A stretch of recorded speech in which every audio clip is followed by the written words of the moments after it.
Traffic na naman dito sa Saputi, Las Piñas going to C5 extension. Ayan, magkabila na yung traffic. Yung kabilang linya maluwag na. Kami dikdikan pa rin dito. Ano kaya ang cost na naman ito? So may truck dito na nakahinto sa gitna. Ayan yung problema, yung truck na yan nakahinto. Ayun guys, ang cost dito ng traffic, may nasiraang truck sa Saputi, Las Piñas going to C5.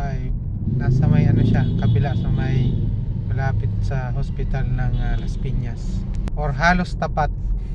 Ayan, dito maluwag na oh. Ayan, sobrang luwag na. Ayan, ito na yung C5 flyover. Patapos na rin ito.